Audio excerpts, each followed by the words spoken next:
Olá, bem-vindos a estes nossos vídeos que estamos colocando no ar no YouTube para o estudo da obra de André Luiz, à luz da doutrina espírita, da codificação de Kardec e do Evangelho de Jesus, ok? Como demos a conhecer no início, no outro vídeo sobre considerações iniciais dessa obra, onde estamos bem no princípio, este é o segundo vídeo.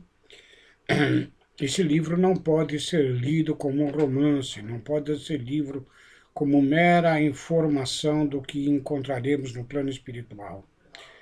É uma obra de despertamento de consciência espiritual para todos nós, onde André Luiz, através da mediunidade de Chico Xavier, nos traz revelações sobre o que temos lá e o que nós temos que fazer aqui, no plano dos encarnados, para melhor aproveitarmos as nossas existências e o nosso processo evolutivo. Então vamos dar início na continuidade, onde hoje nós vamos ver a introdução de André Luiz, né? A introdução, que é a mensagem de André Luiz, logo após o prefácio feito por Emmanuel, que demos a conhecer no vídeo anterior. Mensagem de André Luiz: a vida não cessa. A vida é fonte eterna e a morte é jogo escuro das ilusões. O grande rio tem seu trajeto antes do mar imenso. Copiando-lhe a expressão, a alma percorre igualmente caminhos variados e etapas diversas. Também recebe afluentes de conhecimentos. Aqui e ali, avoluma-se em expressão e purifica-se em qualidade antes de encontrar o oceano eterno da sabedoria. Cerrar os olhos carnais constitui operação demasiadamente simples. Isso se dirige praticamente aos materialistas que, achando que fechando os olhos nada mais acontece, tudo deixa de existir para aquele ser, ou para outros que, simplesmente morrendo, vão estar no céu de beatitudes eternas, ou no inferno de fogo eterno, ou num purgatório para purgar os seus pecados e poder se dirigir ou ao céu ou ao inferno definitivamente. O cerrar dos olhos no nosso desencarne leva-nos muito mais responsabilidade e o nosso aprendizado tem que ser constante, inclusive neste sentido, ok? Permutar a roupagem física não decide o problema fundamental da iluminação, como a troca de vestidos nada tem que ver com as soluções profundas do destino e do ser.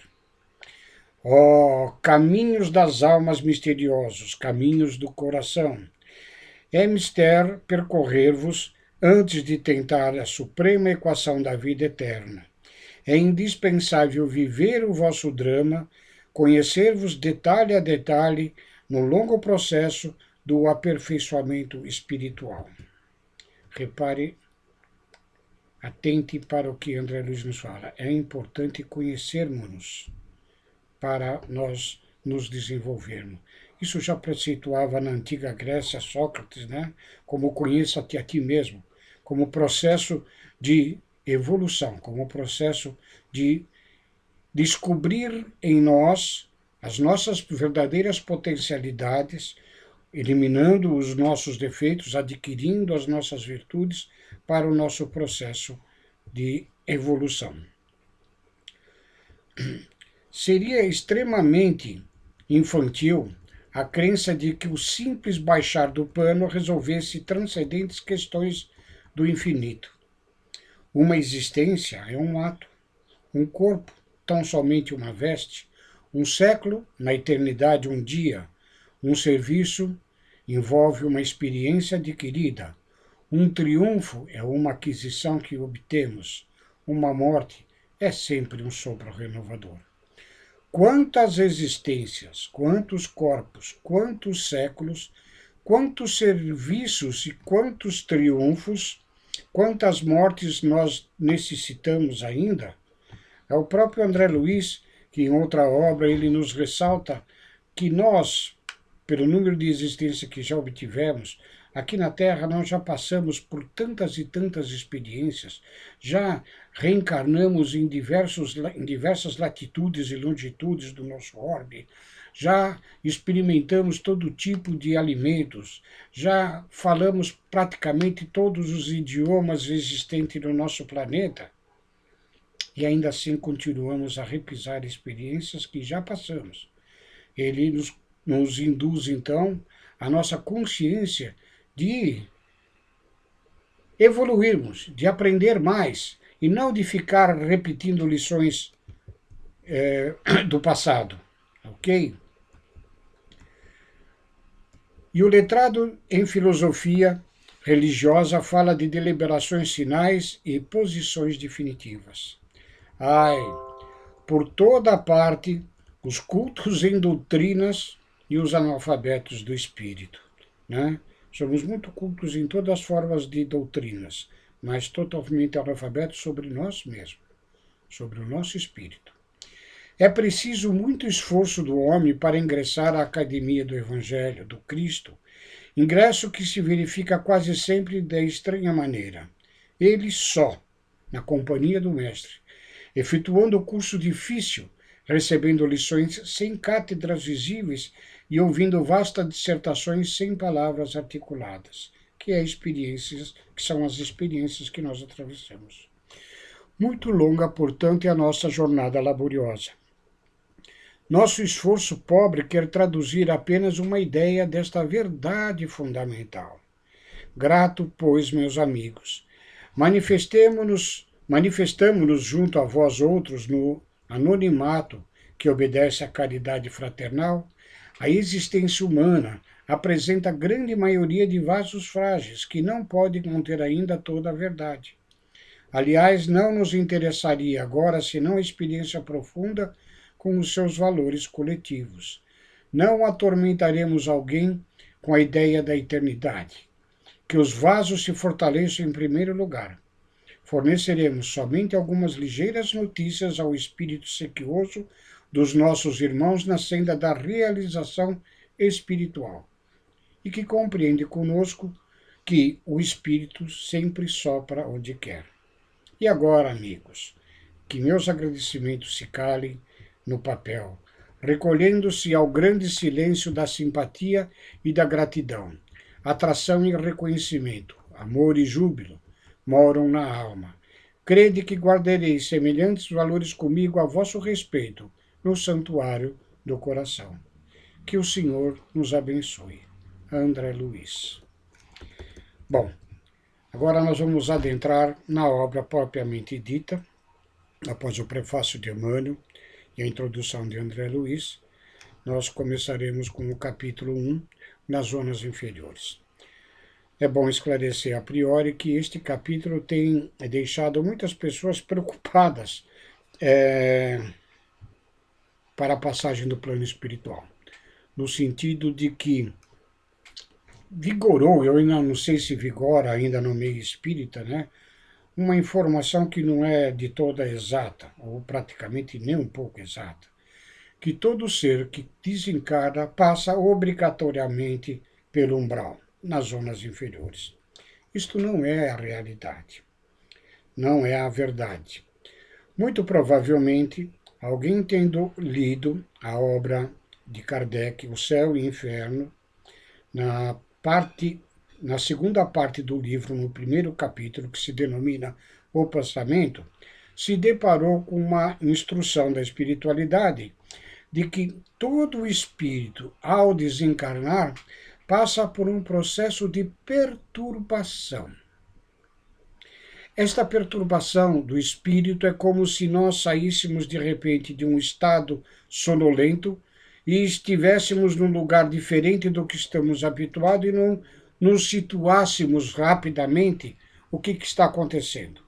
Ou quando muitas vezes, que acontece com todos nós, quando estamos de um sonho bastante significativo durante o sono do nosso corpo, e ao despertar nos sentimos confusos de estarmos na realidade e no sonho ao mesmo tempo. É um estado de perturbação. Esta perturbação, segundo os esclarecimentos da espiritualidade maior, elas dependem da evolução de cada um de nós. Ela pode ser de segundos, minutos, ou como também pode levar meses e até anos. É importante a leitura deste capítulo do Céu e Inferno de Allan Kardec, o primeiro capítulo da segunda parte, O Passamento, que ele nos ensina como viver para bem morrer. Né? Porque quanto mais ligados nós estivermos à matéria, mais difícil é o desligamento dos nossos laços vitais do perispírito com o corpo físico. No contrário, quanto mais espiritualizado, quanto mais nós nos desapegarmos da matéria, mais fácil é esse desenlace e menos propenso às perturbações longas.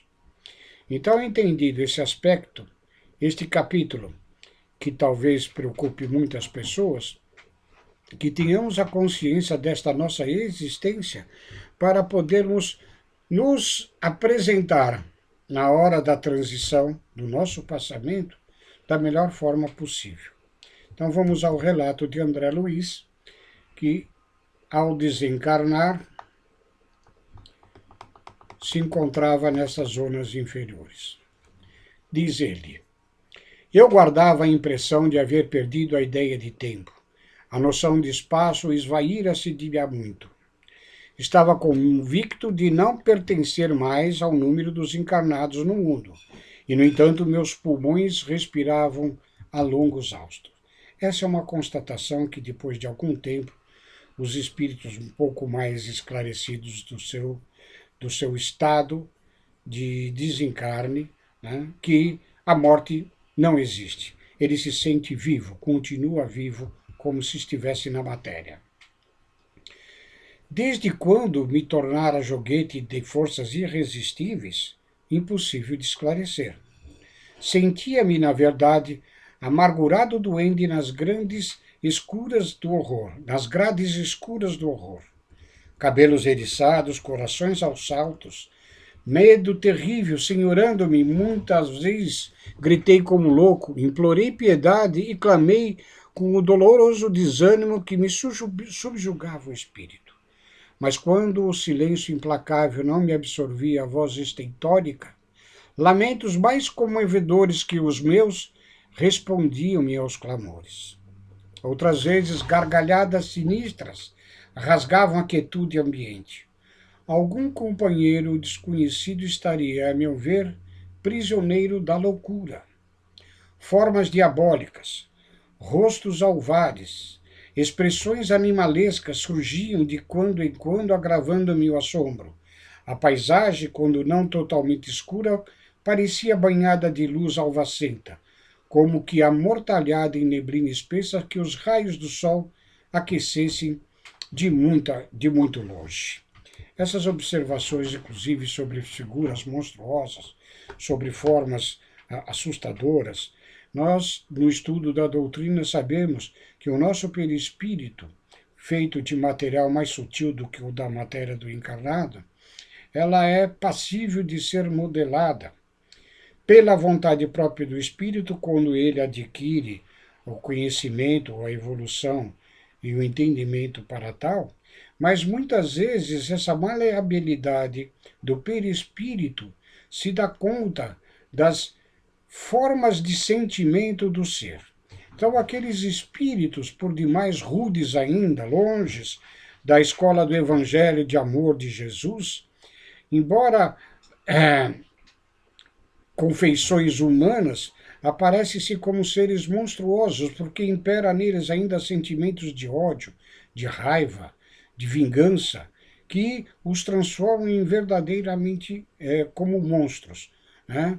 Nós, na Terra, nós percebemos que muitas vezes a fisionomia de determinada pessoa, embora de uma beleza física, mas os seus tratos muitas vezes denotam aquele espírito maligno, aquele espírito de maldade que a pessoa traz dentro de si, enfeiando estes traços belos.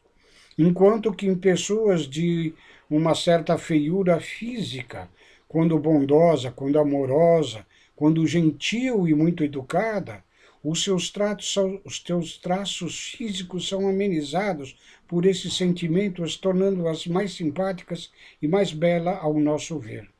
Esta é a nossa realidade.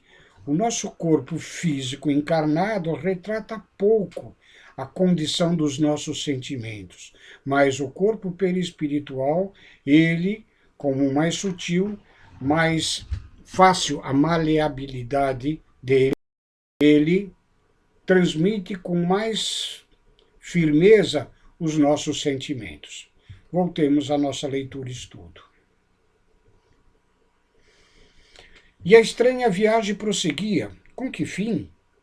Quem eu poderia dizer? Apenas sabia que fugia sempre, nos diz André Luiz. O medo me impelia de Rodin, onde o lar, a esposa, os filhos, perdera toda a noção de rumo. O receio do ignoto e o pavor da treva absorviam-me todas as faculdades de raciocínio, logo que me desprendera dos últimos laços físicos em pleno sepulcro. Atormentava-me a consciência, preferiria a ausência total da razão, o não ser. É o estado limiar da loucura. De início, as lágrimas lavavam-me incessantemente o rosto e apenas em minutos raros felicitava-me a bênção do sono. Interrompia-se, porém, bruscamente a sensação de alívio. Seres monstruosos acordavam-me irônicos, era imprescindível fugir deles. Reconheci agora a esfera diferente a erguer-se da poalha do mundo, e todavia era tarde. Pensamentos angustiosos atritavam-me o cérebro. Mal delineava projeto de solução. Incidentes numerosos impeliam-me a considerações estonteantes. Em momento algum, o problema religioso surgiu tão profundo a meus olhos. Os princípios puramente filosóficos, políticos e científicos figuravam-se-me agora extremamente secundários para a vida humana. Essa é a realidade que André Luiz encontrou e que todos aqueles que não adquirem essa sua consciência espiritual, essa consciência do seu próprio ser, do próprio eu, o ser pensante que é o espírito, vai se deparar por situações desagradáveis. É importante a nossa tomada de consciência do nosso despertamento do espírito. Significavam, a meu ver, aqueles princípios puramente filosóficos e políticos, né?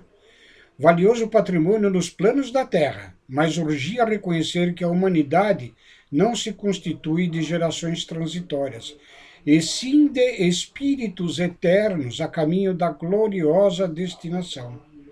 Verificava que alguma coisa permanece acima de toda cogitação meramente intelectual. Este algo é a fé, a manifestação divina ao homem. Semelhante análise surgia, contudo, tardiamente. De fato, eu conhecia as letras do Evangelho, do Velho Testamento, e muitas vezes os folheava. Entretanto, era forçoso reconhecer que nunca procurara as letras sagradas com a luz do coração. Identificava-as através da crítica de escritores menos afeitos ao sentimento e à consciência, ou em pleno desacordo com as verdades essenciais.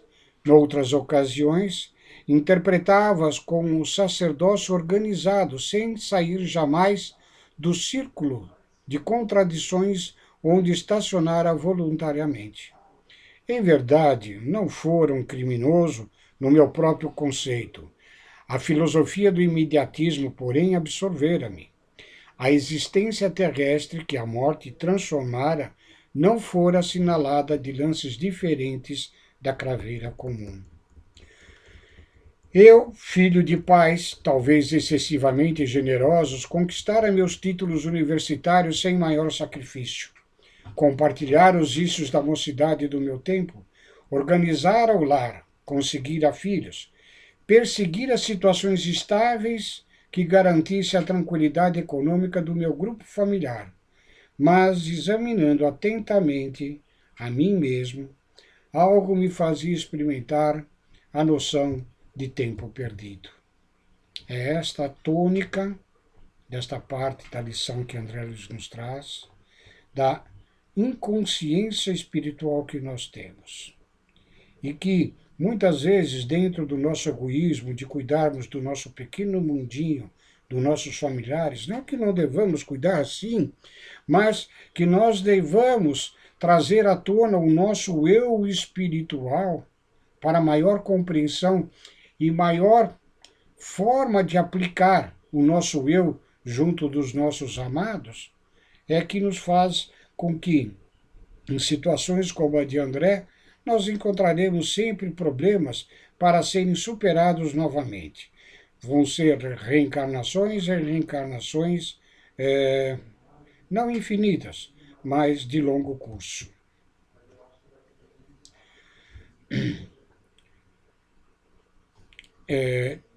Eu tivera paz, cuja generosidade e sacrifícios por mim eu nunca avaliei, esposa e filhos que prendera ferozmente nas teias rijas do egoísmo destruidor. Possuir um lar que fechei a todos os que palmilhavam o deserto das angústias.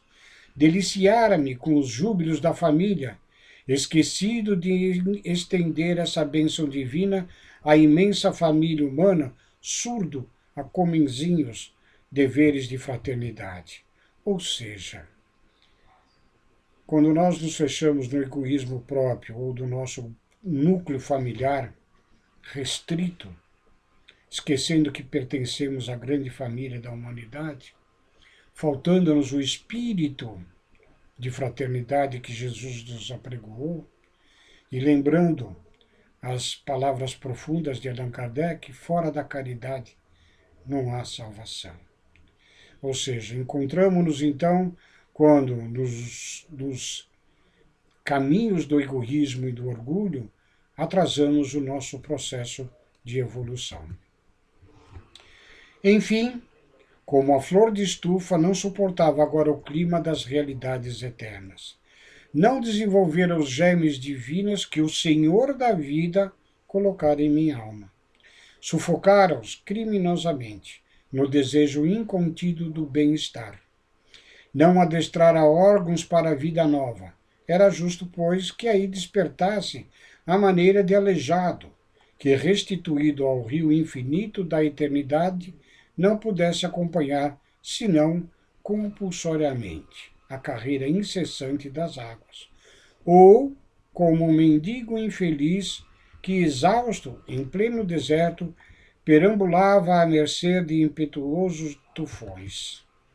E no parágrafo final do capítulo 1, notem a instrução, a recomendação, o alerta para atentarmos que André Luiz nos traz.